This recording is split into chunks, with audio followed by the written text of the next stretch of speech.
1898 లో ప్రైవేటీకరణ చేసి కొంతమంది రిజిస్ట్రేషన్స్ చేసుకున్నారు. ఆ రిజిస్ట్రేషన్స్ ని 2013 లో హైకోర్టు క్యాన్సిల్ చేసింది. హైకోర్టు క్యాన్సిల్ చేసిన తర్వాత కూడా వాళ్ళు గవర్నమెంట్ అప్పుడున్న కాంగ్రెస్ గవర్నమెంట్ కావచ్చు, ఉమ్మడి ఆంధ్రప్రదేశ్ లో ఆ సపోర్ట్ తో వాళ్ళు ఇంకా పొజిషన్ లో ఉండి అది మా భూమి అని చెప్పేసి అక్కడ వాళ్ళు పెద్ద పెద్ద భవనాలు కట్టుకొని నివసిస్తున్నారు. సో ఇంకొక పక్కన వేరే మంత్రి గారి అనుచరులు వేరే రకరకాల బిల్డింగ్లు రకరకాల రియల్ ఎస్టేట్ వ్యాపారం చేస్తున్నారు. మధ్యలో ఈ భూదాన్ భూములు 30 ఎకరాల భూమి ఉంది. సో ఇక్కడ పేదలు నివసిస్తున్నారు. వీళ్ళని ఎట్లయినా తీసేయాలనేదే వాళ్ళ ముఖ్య ఉద్దేశం. అండ్ నేను మొన్న పొంగులేటి శ్రీనివాస్ రెడ్డి గారు ఒక స్టేట్మెంట్ ఇచ్చారు. 2023 జూలై 17 లో బీఆర్ఎస్ పార్టీ చేసింది అని.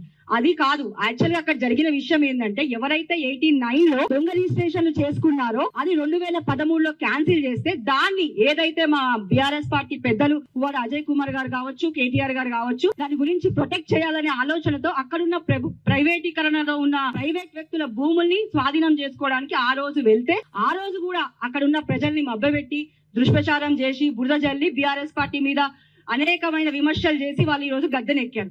సో వాళ్ళ ప్రభుత్వం వచ్చిన తర్వాత వాళ్ళు ఏదైతే చేయాలనుకున్నారో అది ఈ రోజు చేశారు, మనం సాక్షాత్తు చూస్తున్నాం. అండ్ ఇంకొక విషయము, ఇక్కడ హైకోర్టులో చాలా ఆర్డర్స్ ఉన్నాయి.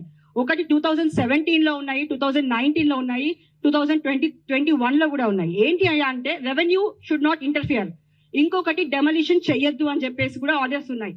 అయినా కూడా కోర్టుని ఉల్లంఘన చేసి డెమాలిష్ చేశారు.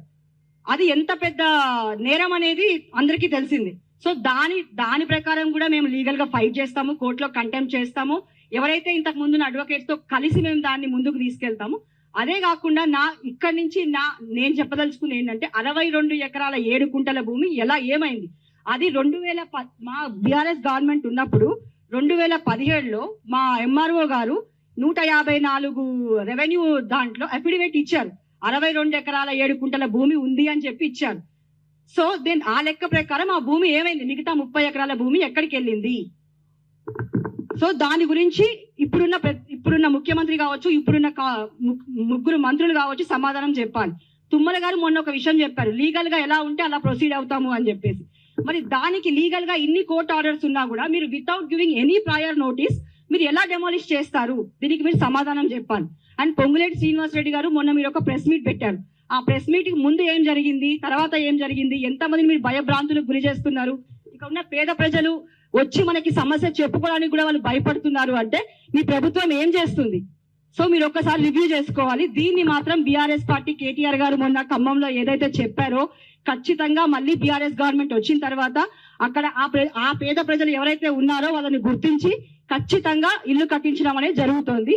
సో నేను ఇక్కడ నుంచి ఖమ్మం మంత్రులకి చాలా తీవ్రంగా చాలా గట్టిగా చెప్తున్నాను, ఇది మీరు కనుక రివ్యూ చేసుకోకపోతే చాలా దూరం వెళ్లాల్సి వస్తుంది.